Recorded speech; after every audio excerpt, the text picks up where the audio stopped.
for a whole year and a half. Before Friday night, I had not done any other big places. Wow. Yeah, for a long ass time. I think the last time I did a big place was probably one of the arenas that I did.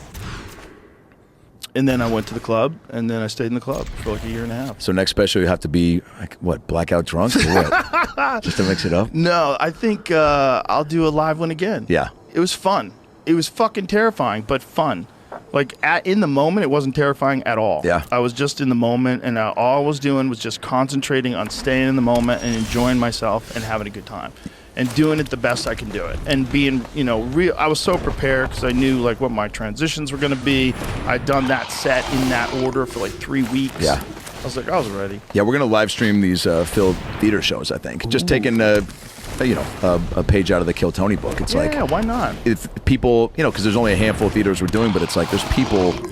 You know, you can reach way a bigger audience doing that, and I mean, it's all the Phil show's all unscripted, so it's like there's a little more room for, you know, something whatever. But I don't know. Well, there's a lot of room for it. But the most important thing is you're like, actually don't do the most important thing is that's what people like. Yes, they like that you're going without a net. Right. They like it. Yeah. That's why they like the live Kill Tonys. Yeah. That's why they like all this stuff. Yeah, anything could happen. Yeah, look, Kill Tony at its base, the whole thing is there's no net. You know, it's like you're gonna go up. Some guy went up in Madison Square Garden the first time he ever went on stage, ever. I know, that's fucking so crazy, man. Ever. That's so crazy. I mean, what a mind fuck that must be. Yeah. To walk out in front of, and by the way, those people were harsh. Those people were fucking I was going to ask you, how do you feel when like a joke in? They're like, so my mom is my mom's weird. They're like, fuck you, boo. Yeah, I mean, the boos come in so quick sometimes. Also, they're drunk. Okay, yeah. There's people out there. They've been ready for the show all day. They've been day drinking. They probably went to a pub, got fucked up. Oh, in New York, yeah. Yeah, they're walking. And then they walked into the most iconic arena, their favorite show. It's live. There's 16,000 people. They're fucked up. Yeah. Let's go, Tony. Yeah. And then some guy's on stage, and it's not that good. You're like, boo. I paid for this. Especially in New York. Yeah. Especially in New York. Like, they're not polite. If it's going south, they're gonna let you know. But that's part of the fun. Because when it goes great, they let you know too. Yeah. They're great laughers. God damn, when they were laughing hard. It was a fun show. It was really fun. But it's that weirdness of like, it could go sideways, it could be awesome, but it's always going to be funny. Yeah. So, and then you got the regulars. Like William Montgomery is a goddamn national treasure. Bro, I can't get enough of him. I love him to death. Me too, man. He's like, so funny. Yeah, dude. He's so fucking funny. And he's so, I love too when people are just so, he's such a kind guy, but he's so like, he just commits fully, dude. Yeah. And he's just always in the pocket, and he's always, that's a tough thing too, is going on, like, I've only been on his long panel or a 5-10 minute bit, and it's like, to go on for a minute and then however long the interview part is, he always delivers, I guess, which is he's a character, yeah. right? He's this maniacal character, and you can get away with so much as that maniacal character. I met he's got two brothers, met one, and he goes, hi, my name's Vance. He goes, I'm William's brother. And I was like, of course you are. Like, he just had all the William, like, really just very intense, like, you ever notice how William hugs you? Oh, yeah. He hugs you like he might be stabbing. He hugs you like a Trump handshake. Like, he pulls you in, and then it's really... It's weird. Like, he's stabbing you, actually. That's very tense. Yeah. He might want to stab you. What is that? That's just I don't know what it is. I've tried to relax him on it for several years now. Yeah. He just hugs you, and you're like, am I in trouble? Am I in danger here? What the fuck is happening here? Yeah. He's just... Are we jumping out of a plane? Why are you holding on to me so tight? What a writing exercise that show is. To have to come up with a whole new minute every week. Yeah. That's bananas. Yeah. It's a bananas experience. I mean, it's such a crazy job. And to do it live in front of a crowd and then have it on YouTube, and if you bomb, it's on YouTube forever. It's like, that's the ballsiest shit you can do. Let me ask you this. Would you ever go on, like, now that there have been, I've gone on as a few characters, Shane going on doing Trump, if there was ever a pitch to you from Tony or whoever, because you're a good actor, man, and would there ever be a world if somebody was like, dude, Joe, let's get you up and to come on and do like an impression, like a bucket really pull good. that was like a wild person, not even like a long panel thing, but like a... Yeah, I would do that. Like a fake person, you know what I'm saying? It would like, have to be a person that I could actually do an impression of. Okay. Because I'm not that good. I only have a few. Like, I can do Dice and I can do Joey, but it's only a few. But what about an original? There's a guy named Earl Strickland. This is my best impression.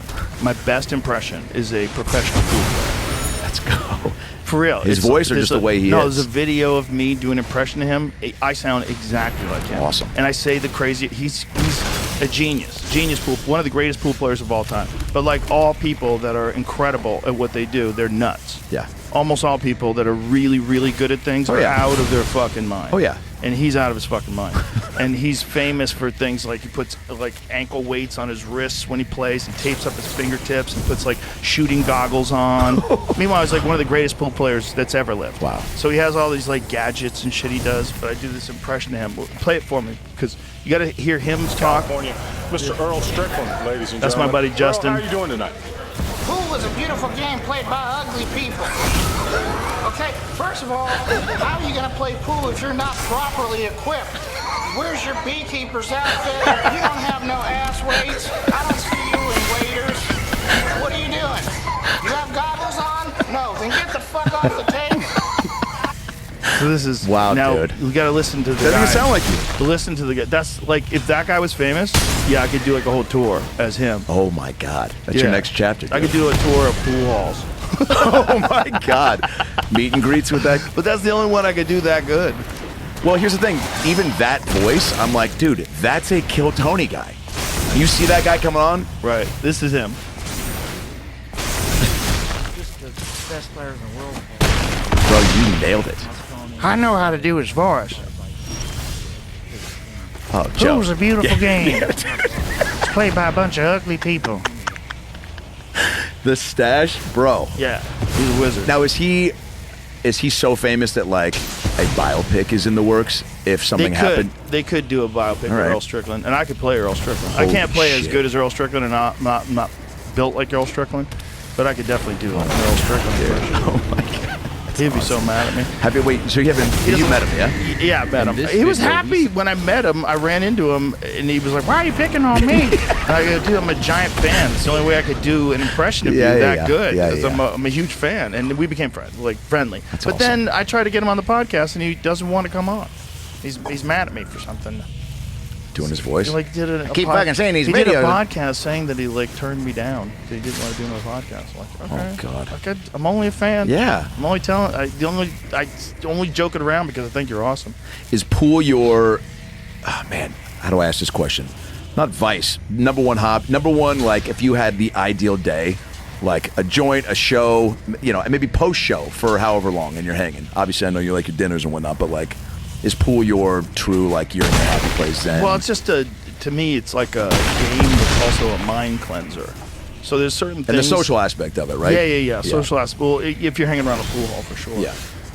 Also, it's like pool players are also obsessed with it the way you're obsessed with it. So you can talk about stuff that you can't talk about with other people, like tip millimeter sizes and carbon fiber shafts and shit. Nobody wants to talk about that. But the pool players can't wait to talk about it. So you're talking about these weird aspects of the very particular aspects of